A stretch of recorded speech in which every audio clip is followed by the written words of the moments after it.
Olá, queridos, graça e paz da parte do Senhor Jesus Cristo seja com todos vós. Seja bem-vindo ao meu canal, ao seu canal, à minha rede social, à sua rede social. Como eu sempre tenho dito, a nossa rede social, as nossas redes sociais são interativas, ela funciona com a sua participação.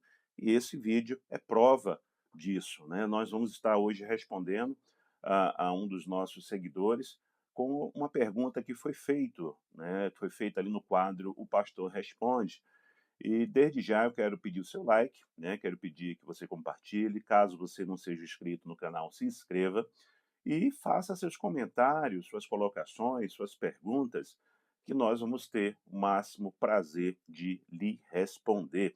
Eu sou o pastor Robson Vasconcelos e nós estamos aqui no quadro O Pastor Responde.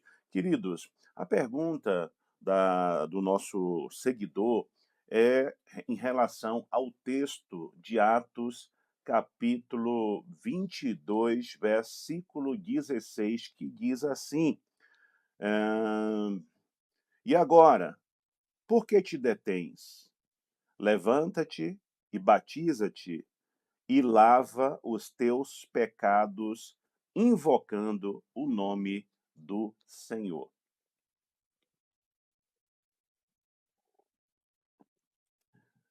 Então, meus irmãos, nesse vídeo de hoje, nós vamos analisar um dos textos mais utilizados para defender a doutrina da regeneração batismal, né? Pastor, que doutrina é essa de regeneração batismal?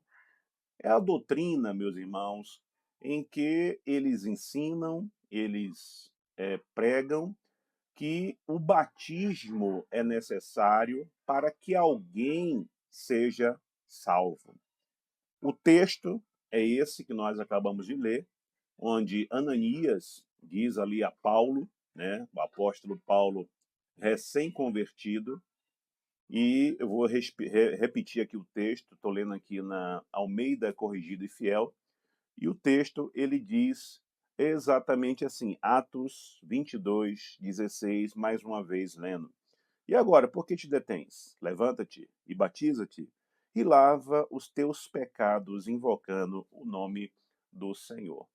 Então, à primeira vista, né, quando se lê esse texto, sem um conhecimento básico sequer da palavra, né, da exegese, eh, da hermenêutica, vamos assim também dizer, né, ou da Bíblia em si, à primeira vista que alguém, quando lê, pode concluir que o batismo lava os nossos pecados.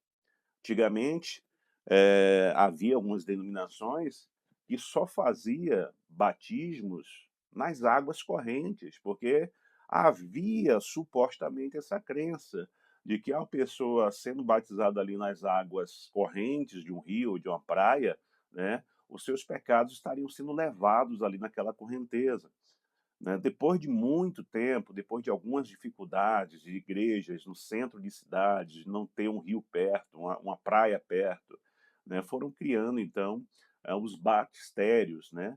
Mas, enfim, nós vamos analisar, na verdade, o contexto, né? E comparar a escritura com a escritura, como deve ser feito de verdade, né? Nós precisamos ter esse entendimento. Primeira coisa, é que esse texto ele fala ali, ele está em relação à conversão de Paulo.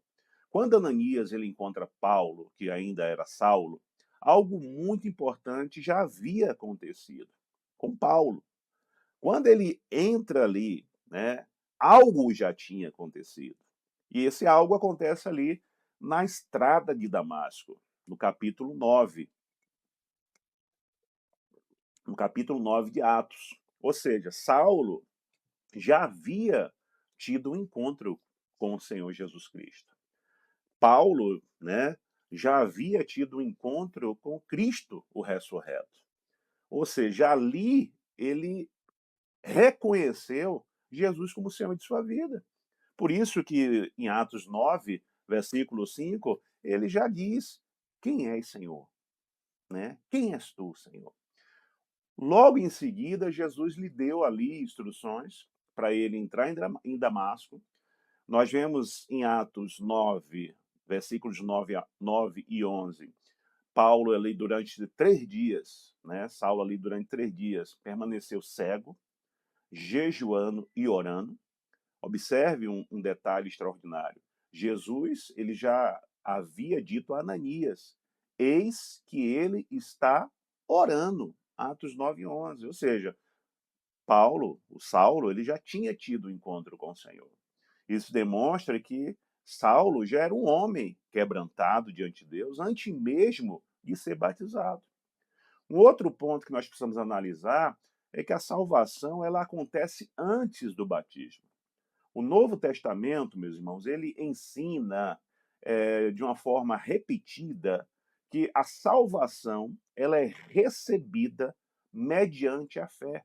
Efésios, capítulo 2, perdão, versículo 8 e 9 diz, afirma, porque pela graça sois salvos, por meio da fé, não vem das obras. Romanos, capítulo 5, verso 1, também diz, sendo, pois, justificados pela fé.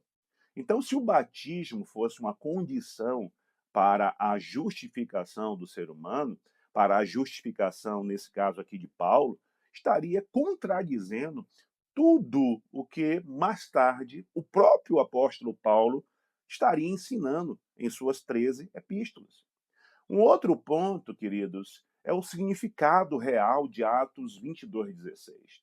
A frase receba o batismo e lava os teus pecados, ela precisa ser entendida juntamente com a expressão seguinte, invocando o nome do Senhor. Ou seja, no texto grego, a ideia é que a purificação está ligada à invocação do nome de Cristo. Em outras palavras, meus irmãos, Ananias está chamando Paulo para responder de uma forma pública a fé que ele já havia recebido, a fé que já havia sido despertada em seu coração. Ou seja, o batismo é um sinal visível dessa realidade espiritual. Assim como a nossa segunda ordenança, que é a ceia. A ceia ela não comunica a salvação. O batismo também não produz regeneração. Ele simboliza, né, aquilo que Cristo já realizou nas nossas vidas. Um outro ponto interessante também para a gente analisar é o próprio livro de Atos. Né? Todo o livro de Atos dos Apóstolos ele refuta, ele é contrário à doutrina da regeneração batismal. Se Atos 22:16 ensinasse de fato que o batismo salva, o próprio livro de Atos dos Apóstolos entraria em contradição. Veja capítulo 10, ali a situação de Cornélio. Enquanto Pedro ainda estava pregando, o Espírito Santo foi derramado sobre todos os que ouviram a palavra. Perdão. Sobre todos os que ouviam ali a palavra. Somente depois disso, Pedro ordenou que eles fossem batizados. Né? A sequência bíblica, lógica no texto ali é extremamente clara. Qual é a sequência? Eles ouviram, eles creram, receberam o Espírito Santo e depois foram batizados. Né? Então ninguém, presta bem atenção nisso, por favor, ninguém recebe o Espírito Santo antes de ser salvo. Logo, o que é que acontece? Eles já pertenciam a Cristo antes do batismo. Cornélio já pertencia a Cristo antes do batismo, porque ele, antes do batismo nas águas, receberam o Espírito Santo, ao ouvirem a pregação através de Pedro. Outro ponto, outro texto, é Atos 16. A pergunta foi, né, do carcereiro: o que eu devo fazer para ser salvo? Paulo respondeu: creia no Senhor Jesus Cristo e será salvo, tu e tua casa. Ou seja, irmão, se o batismo fosse indispensável para a salvação, esse era o momento exato, era o momento perfeito para para Paulo, né, dizer: "Creia e seja batizado". Mas não foi essa a resposta de Paulo, né. Ele apresenta apenas um requisito para a salvação: crer, ou seja, ter fé. Então o batismo veio logo depois, né, do ato de obediência.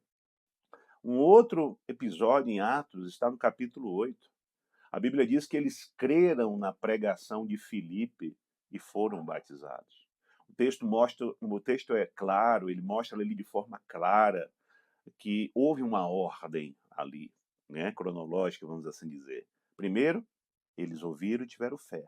Segundo, eles foram batizados devido à fé que tiveram. Ou seja, o batismo acompanha a conversão e não produz a conversão. O outro ponto, meus irmãos, que nós precisamos analisar é o testemunho das cartas de Paulo. Há outro argumento muito forte para isso. Em 1 Coríntios, capítulo 1, versículos 14 a 17, Paulo chega a agradecer. Presta bem atenção também nisso, irmãos. Paulo chega a agradecer. Vai lá, é 1 Coríntios, capítulo 1, versos 14 e 17. Ele chega a agradecer por ter batizado poucas pessoas.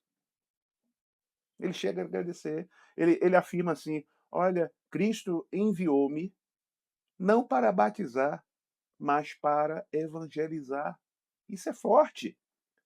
Imagina essa afirmação, né? Se o batismo fosse indispensável para a salvação. Imagina aí. Se o batismo fosse para a salvação de verdade. E Paulo fala um negócio desse. Seria um absurdo, uma asneira. Seria impossível Paulo agradecer por ter batizado poucas pessoas. Né? Faria ainda menos sentido dizer que sua principal missão não era batizar. Ou seja, o evangelho salva. O batismo testemunha essa salvação. E para concluir, meus queridos, Atos 22:16 não ensina que a água, ela de forma alguma remove pecados. Quem remove nossos pecados somente é o sangue de Cristo Jesus. O batismo, ele é um símbolo poderoso da união do crente com Cristo. É um símbolo poderoso de sua morte, do seu sepultamento e da sua ressurreição em Cristo Jesus como nova criatura, conforme Romanos capítulo 6. A mensagem de todo o Novo Testamento é coerente. Somos salvos pela graça, mediante a fé em Cristo Jesus somente. Ou seja, o batismo não é a causa da nossa salvação. O batismo, ele é simplesmente a resposta de obediência de uma pessoa que já foi alcançado pela graça de Deus. Então, meus queridos, se esse vídeo, né, edificou a sua vida, deixe o seu like, compartilhe esse vídeo. Se caso você ainda não é inscrito, se inscreva no canal, me ajude a chegar mais longe, propagando o verdadeiro Evangelho de Cristo. Que Deus o abençoe e até o próximo vídeo. Shalom, shalom.